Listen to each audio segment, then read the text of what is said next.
Jai Hind, this is Brigadier Hemant Mahajan for a new session on India's national security. We are going to speak on number of subjects. First subject is India's energy security.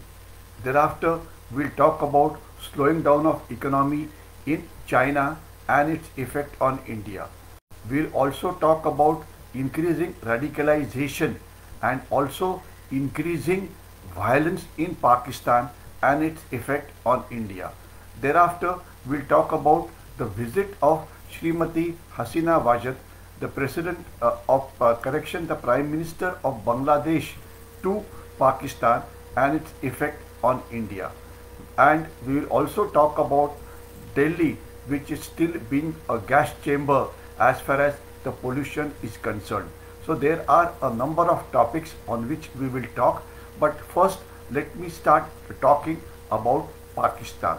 Pakistan violence is increasing after arrival of Taliban in Afghanistan. Not only Tehreek-e-Taliban Pakistan has become more offensive, but now all of a sudden Pakistan has bowed down with its knees in front of Tehreek-e-Taliban Pakistan and decided to give them a complete freedom and decided that Pakistan will take no action against them for that violence which they carried out against Pakistan.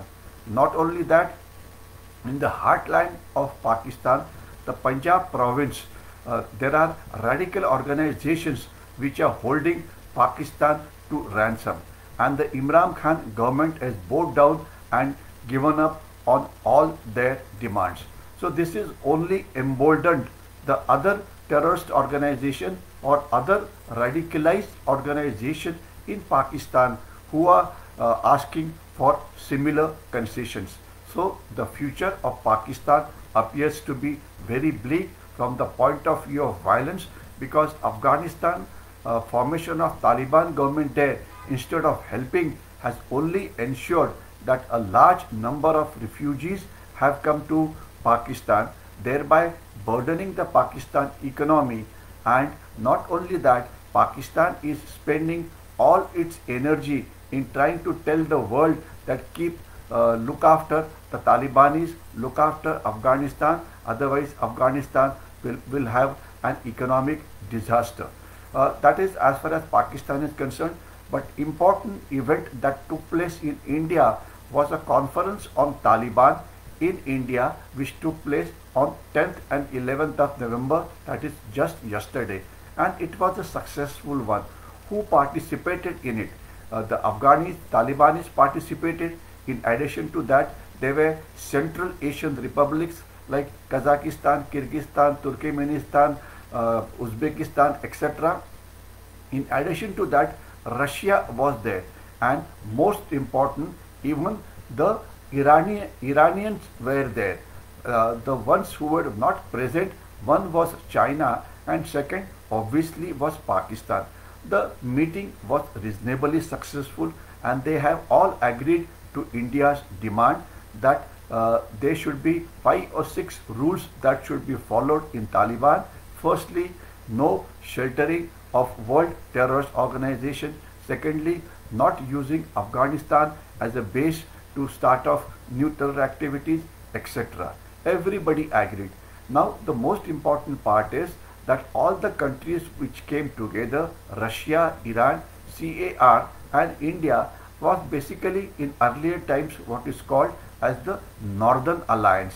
So therefore the resistance to Taliban is increasing, and all the alliance countries want Taliban government to represent all the population which is there. I have said it before that the Pakhtunis or the Pathans or the Pashtunis barely form 45% of the Afghanistan's population. Remainder 55% is of other origin, that is various Central Asian republics and also Shias, which are also called Hazaras. So therefore it was a reasonably successful conference, and definitely Taliban will not think twice before carrying out any terrorist activity against India. Now next issue that I come to is Bangladesh Prime Minister's visit to Pakistan. This is strange because there was no diplomatic relations between Pakistan and Bangladesh, because the Pakistanis had carried out lot of rapes and violent activities prior to 71 war, and therefore the diplomatic relations between the two countries were broken. But now, under the Chinese pressure, the Bangladesh Prime Minister Hasina has agreed to visit Pakistan. What effect will it have? What cooperation can they do? Frankly speaking, there can be very little cooperation between Bangladesh and Pakistan. Economically, Pakistan is a disaster. However, India only hopes that the Bangladeshis do not agree to Pakistan's intelligence agency ISI once again coming inside Bangladesh and cooperating with the Bangladesh Intelligence Organization, such as Director General Foreign Intelligence or DGFI. Otherwise, economic cooperation, we should have no complaints. But if it's a strategic cooperation, if it's a cooperation for helping the intelligence agencies, then there is a problem. Connected with Bangladesh, there's the latest news today in the morning, and the news was that cattle smuggling is rampant on the India-Bangladesh border, especially in West Bengal.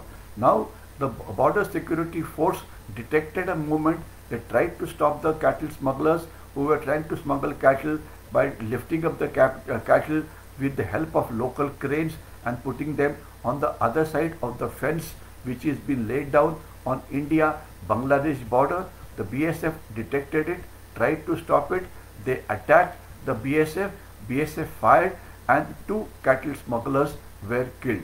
Now that's a good news, because cattle smuggling is a huge industry as far as Bangladesh and India border is concerned, and they have a large number of supporters in West Bengal who try and get cattle from all over India and try and smuggle it across the porous Indo-Bangladesh border.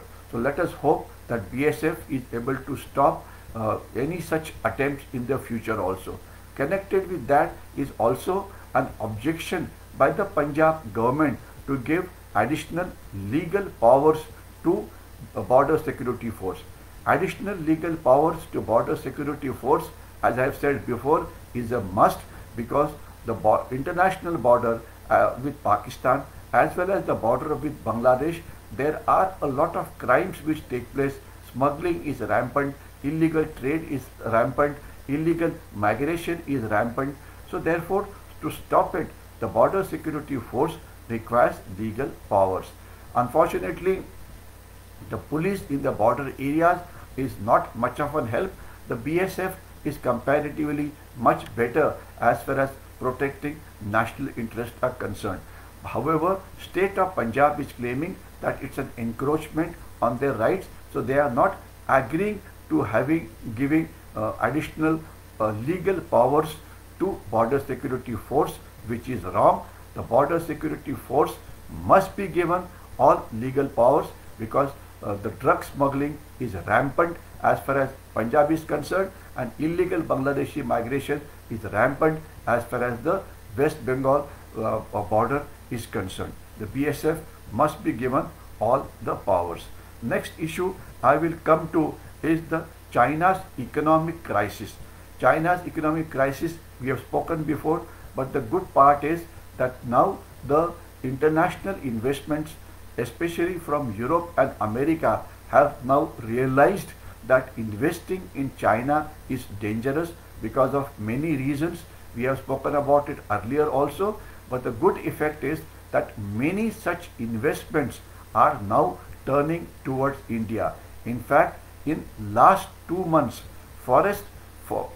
foreign direct investments in India startup was much higher than foreign direct investment in China. So China's loss is actually an India's gain. And I had mentioned to you earlier that China is facing a large number of internal problems. There's a problem in terms of power shortage.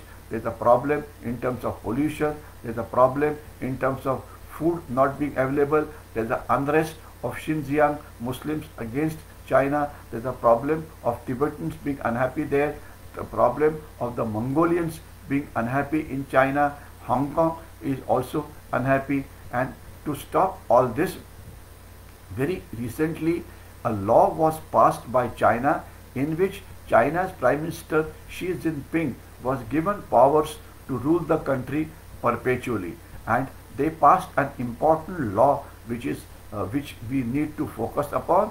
That is, if anybody criticizes Xi Jinping for any reason, a legal action will be taken against him or her.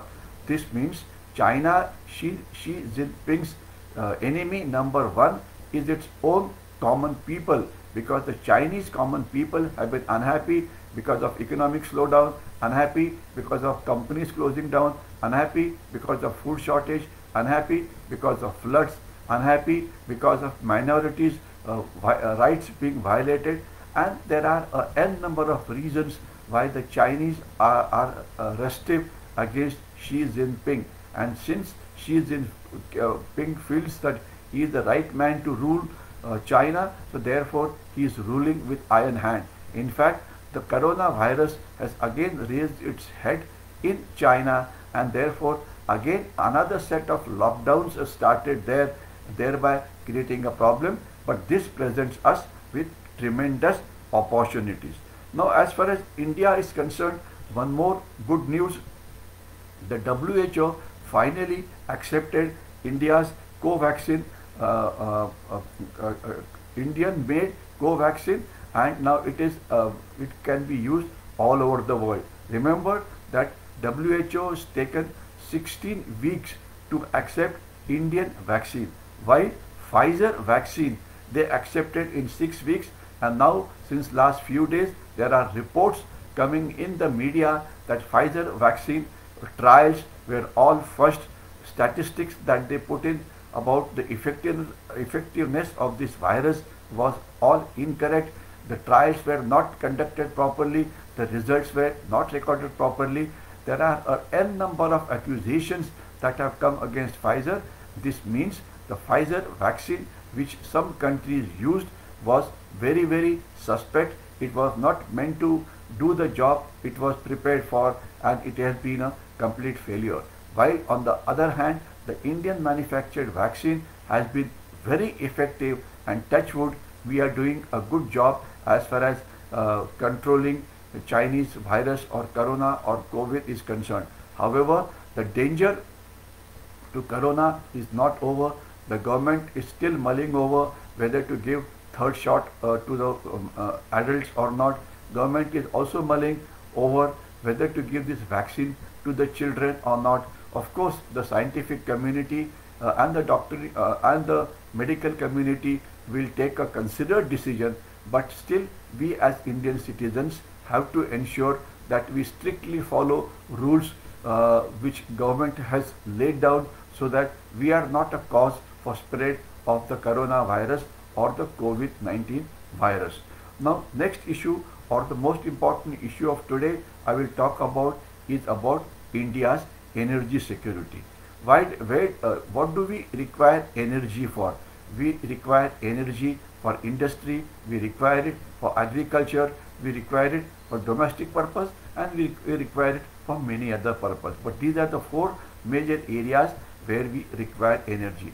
And if we look at the composition of fossil energy versus renewable energy, we come to a conclusion that 90% of energy which is produced in India is produced from fossil fuels such as coal or oil, and just about 9 to 10% is a renewable energy which is basically produced either from solar or from wind or from few other sources. As per the climate change agreement that we have agreed to, we have to ensure that we stop come to renewable energy completely before 2070, and we stop the carbon emissions, we stop our carbon footprints, etc. India is doing a great job. Today in the world, we are the fourth largest producer of renewable energy like solar, wind, etc. However, we have a long way to go. As far as the composition is concerned, of the energy consumption in India, we find that nearly 54%, let me give you the figures more accurately, as far as the composition is concerned, nearly 54.7% of energy comes from burning of coal, which is bad. 30% energy comes from oil, especially the transportation sector. About 6.3% energy comes from gas. Basically, for industry as well as for domestic consumption, we need to increase our gas consumption because gas is less polluting. Hydropower, which is actually renewable energy, the potential is barely, the energy level is barely 4%, 4.2%. However, Northeast India has the potential to give us tremendous hydropower energy. But there are some groups which try and tell Northeast people that we should not dams. No, dams must be built in things like in places like Arunachal Pradesh, etc., so that we get energy which is clean. And in the clean energy, we also need to think of using the nuclear power. Nuclear power is today barely 1.2% of India's power consumption.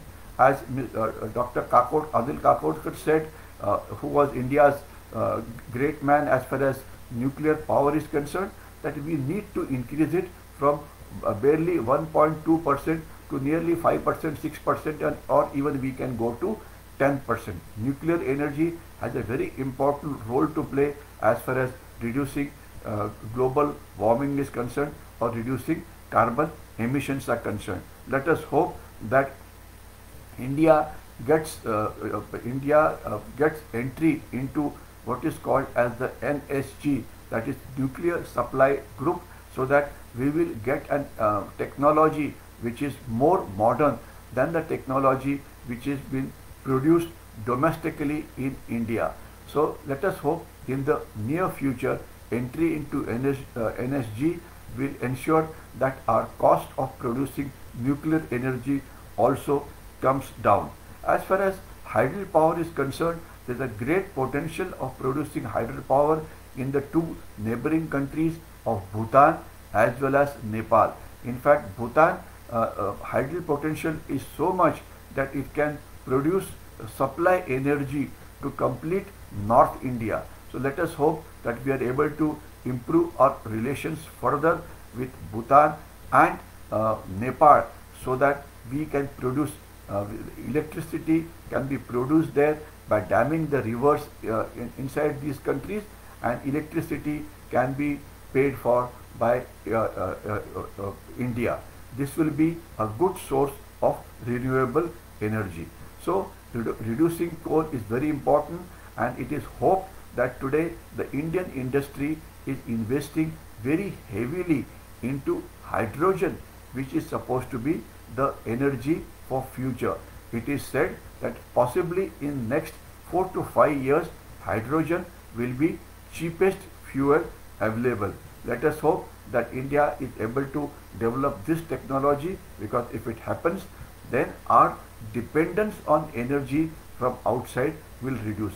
Today, almost 70 to 80% of our energy needs are imported.